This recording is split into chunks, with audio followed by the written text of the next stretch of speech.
ভাল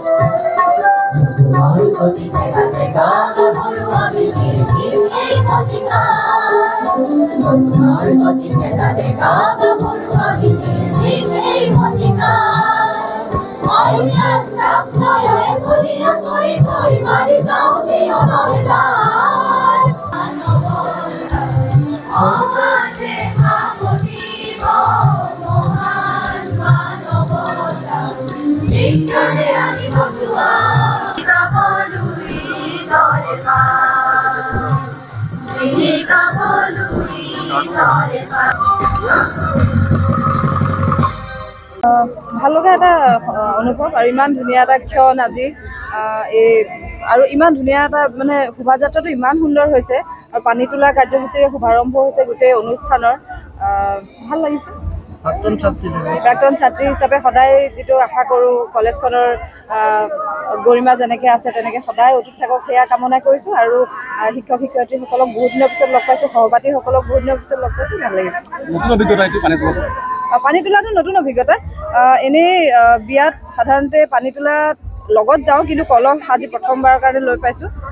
এনেই ল'ৰাৰ বিয়াত ভৱিষ্যতে ল'ম আৰু প্ৰথমবাৰৰ কাৰণে আজি মানে বিয়া নোহোৱাকৈ প্ৰথমবাৰৰ কাৰণে এনেকৈ আজি কলহ ল'বলৈ পাইছোঁ, ভাল অভিজ্ঞতা।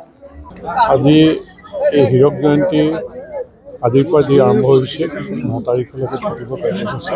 পতাকা উত্তোলনৰ অনুষ্ঠানত মানুহৰ উপস্থিতিয়ে এনেকৈ এটা পৰিৱেশ আচলতে আমি ৰাইজৰ সহযোগিতা আন্তৰিকতা যে হৈছে তাৰে প্ৰতিফলন হৈছে আৰু ইয়াত প্ৰাক্তন ছাত্ৰসকল ইয়াত যেনেকৈ উপস্থিত হৈছে, বাকী থকা দুদিনতো তেখেতসকল উপস্থিত হ'ব।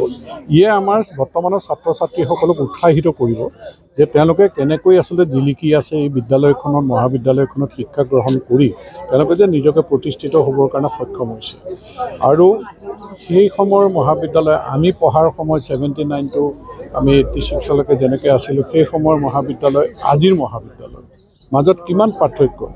আজি কেনেকৈ ছায়েন্স হ'ল, ইণ্টিগ্ৰেটেড BEd কলেজ হ'ল আৰু কেনেধৰণে আচলতে মাষ্টাৰ ডিগ্ৰীও ইয়াত আৰম্ভ হ'ল, কেনেধৰণে ইয়াৰ পৰাই আচলতে নিজকে ছাত্ৰ ছাত্ৰীসকলে গুৱাহাটী ইউনিভাৰ্চিটিলৈ নোযোৱাকৈ ইয়াৰ পৰাই নিজকে প্ৰতিষ্ঠিত কৰিব পৰা পৰিৱেশ আজি কলেজত হৈছে।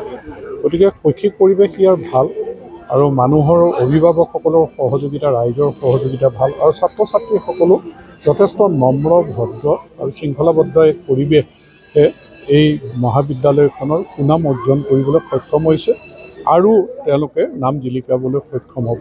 গতিকে হীৰক জয়ন্তীৰ এই অনুষ্ঠানত ৰাইজে যেনেধৰণে সহযোগিতা আগবঢ়াইছে সন্তুষ্টিৰে, যে ই আচলতে সফলতাৰ অন্যতম কাৰণ হ'ব বুলিয়ে মই ভাবোঁ। আন্তৰিকতাৰ সহযোগিতা আগবঢ়াইছে আৰু ইয়াৰ দ্বাৰা ল'ৰা ছোৱালী উপকৃত হ'ব আৰু আমি চৰকাৰৰ ঘৰতো এক দৃষ্টি আকৰ্ষণ কৰিবলৈ সক্ষম হৈছোঁ।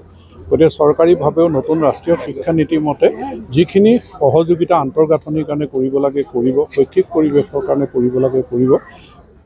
আমি জামুগুৰি ত্যাগবীৰ হেমবৰুৱা মহাবিদ্যালয়খন এক আদৰ্শ মহাবিদ্যালয় হিচাপে প্ৰতিষ্ঠিত কৰিবলৈ সক্ষম হ'ম এই কামনাই কৰিছোঁ আৰু সকলোৰ সহযোগিতাৰ কাৰণে মই ধন্যবাদ জ্ঞাপন। আপুনি এখন মহাবিদ্যালয়ত অধ্যয়ন কৰিছিলে, আজি যথেষ্ট নষ্টালজিক হৈ পৰা দেখা পোৱা গৈছে। এইখন মহাবিদ্যালয়ৰ সেই দিনবিলাক মনত পৰিছে, কালি মই ঘূৰি ফুৰোঁতেও মনত পৰিছে যে কি এক পৰিৱৰ্তন হৈছে আৰু ছাত্ৰ ছাত্ৰীসকলো কেনেধৰণে এটা আনন্দমুখৰ পৰিৱেশত ইয়াত শিক্ষা গ্ৰহণ কৰিবলৈ সক্ষম হৈছে।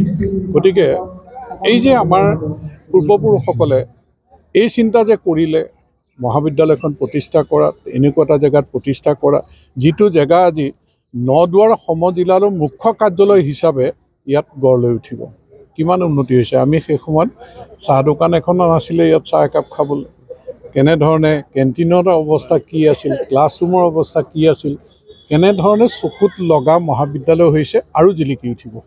অত্যাধুনিক চিকিৎসা পদ্ধতি আৰু কাৰিকৰী কৌশলেৰে সমৃদ্ধ হৈ ৰাইজৰ সেৱাত মুকলি হ'ল JNSM পলিক্লিনিক কাম diagnostic centre and multi speciality hospital.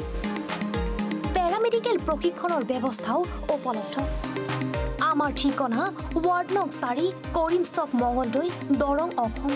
আমাৰ যোগাযোগৰ নম্বৰ 6001887100 অথবা 6003048093।